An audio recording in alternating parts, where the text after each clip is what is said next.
Hello, welcome to this video. My name is Nicole and I'm a linocut artist based in Melbourne, Australia.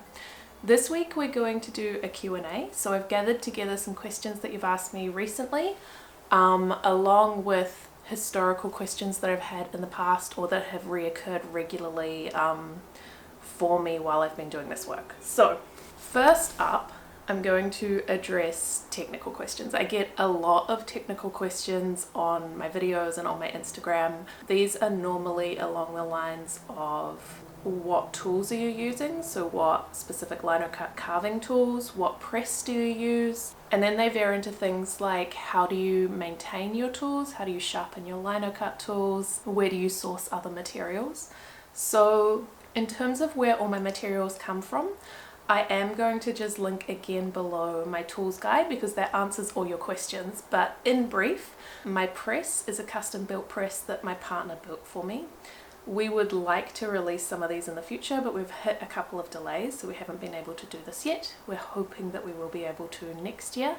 In terms of my carving tools, I use the Swedish Feel tools, EC Lions Gravers, the Yoshiharu Japanese carving tools, and the Hua Hong carving tool. The specific tool numbers that I use will be in the guide in the link. And then in terms of specific techniques that I like to use, the majority of my linocut work is I do reduction linocut prints. So that means that I have a block of lino and I carve away, and then I print from that block of lino, and then I carve away a new layer, and then I print again, and so on and so forth until I've got the number of colors that I would like to have on my final print. So I have a number of videos about this already, and I'm going to be doing a really comprehensive video about this. I believe in your sequence of watching, it'll come out next week. So I really recommend staying tuned for that if you're interested in my reduction print technique. One question that I get fairly often, it's come up quite a few times from different people, is how do you do linocut if you don't draw or you don't know how to draw?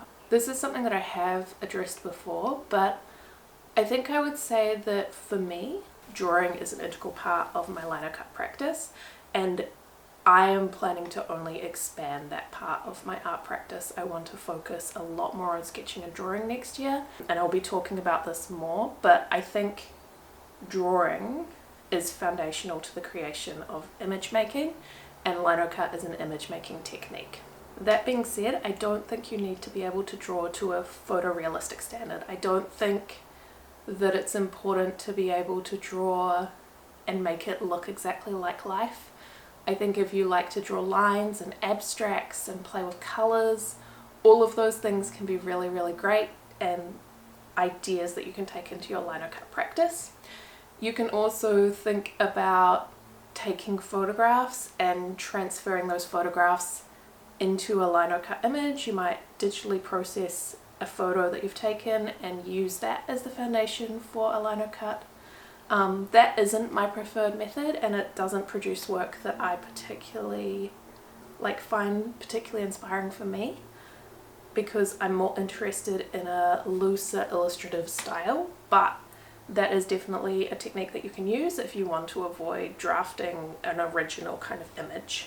Another person has asked, where do my ideas come from? Like, where do I get inspiration for my work? So I have always loved art, and I've always kind of studied art even when I was quite young. I did do an art history degree at university as well. So I have a fairly large catalogue of artistic ideas and artistic movements that just live in my brain. I often seek out inspiration. I put out a video where I talked about, I think it was literally how do you find inspiration for your work. I do keep a running Pinterest board, and I pin ideas that I like to that board constantly all the time. So I have a large sort of catalogue of work that I like to reference. I've also got a really great collection of art books that I like to flick through to get inspiration. And then it's just kind of a matter of ideas melding in my brain and working through different thoughts I have, how it relates to what's happening in my life at the time. Movies that I watch, podcasts that I listen to, music that I particularly like. So really I would say that the ideas for my work come from everywhere, and it's all just kind of the melting pot of like those things combining that create kind of new and original ideas for my work. Someone has asked me how I got into linocut printing.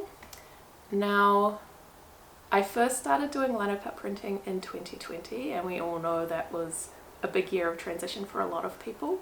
For me, I had just left an office job that I found really uninspiring, really stifling. I'd been in there for about 5 years and I just wasn't getting anything new from it, and I really wanted to do something creative.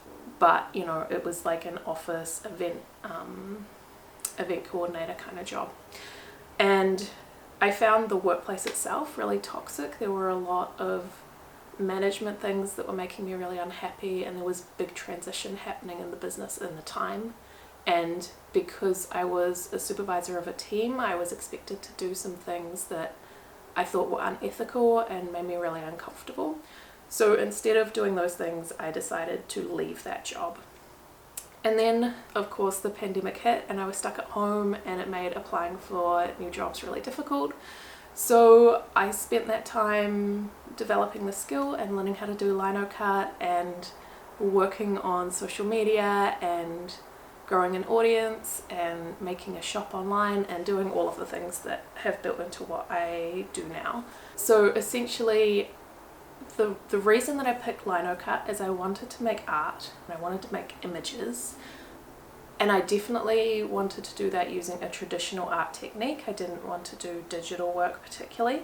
When I was thinking about doing that, printmaking really appealed to me as a process because it was a way to make multiples of the same work and therefore spread out the kind of cost of making the artwork to multiple people.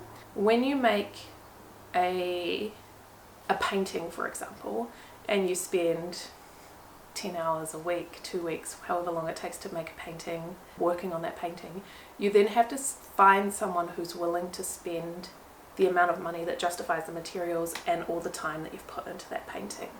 But if you make an edition of prints, you can then charge a lot less for the artwork, so it makes it a lot more accessible for people.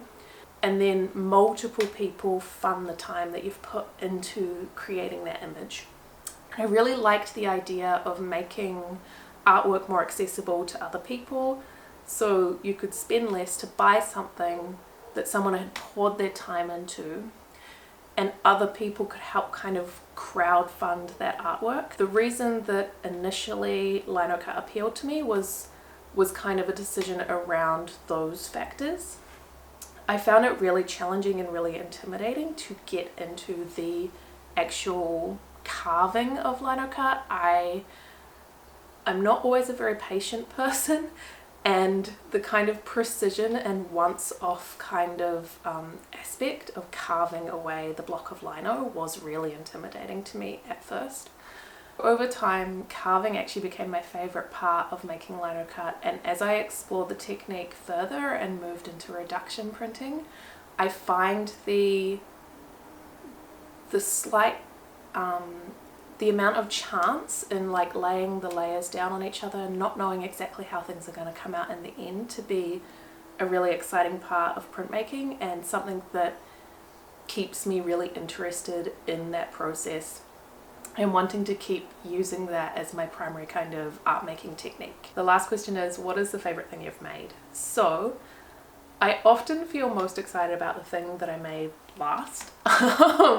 So right now in my head, I'm excited about the Christmas bauble I made. I really like how it came out. I'm also just about to finish a multi-block print, and I suspect that that will be my favorite thing, assuming it all comes out. But the print that I have liked long term that I made, that I return to, and when I look at it I always feel quite proud of, is I think it was called The Girls, and I have it on my wall actually out there. I'll show you. I have it hanging above my reading chair through in the next room there.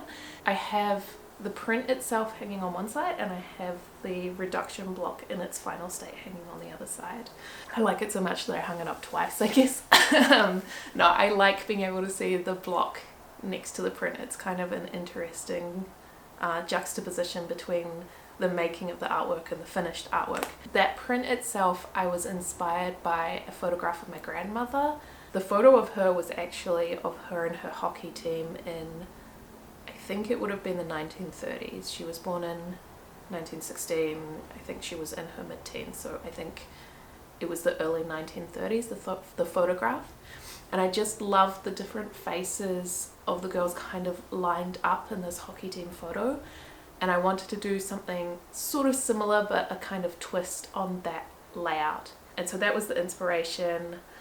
I think it was one of the first linocut images I made that I really sort of felt like I had found my style and felt like I had found a way of working with the multi-blocks in different colors that I really liked. I think it was the first time I did that kind of green-pink color combination that I've still been obsessed with even now.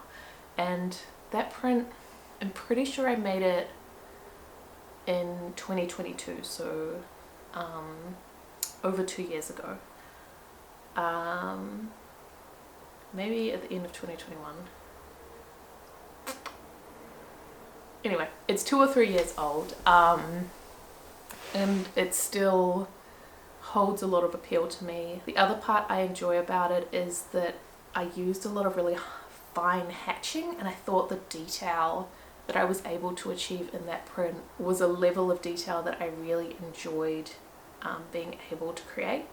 And it was a point in my linocut practice where I started to feel like I was really mastering the tools that I had, and I guess like had the ability to do the things that were in my brain to an extent that I couldn't do earlier than that. The print that overall I would say is my favorite is definitely that one at the moment. Okay, I think that's probably enough from me. Thank you so much for sending in your questions and for your comments in general. It really helps me kind of focus what I'm doing and make sure that I'm like kind of filling a need when I make content, when you ask me questions and leave me comments. If you have any more questions that you would like me to answer, if I can do another Q&A, I will, or maybe I'll do a video focused on your questions. So if you have more questions for me, do just leave a comment down below and I will do my best to both answer your comment directly and to address any wider points in future content that I make. As ever, thank you so much for watching. If you like this video, please give it a thumbs up, and if you want more printmaking content from me, please subscribe to my channel. I put up new videos each week, and I will see you in the next video.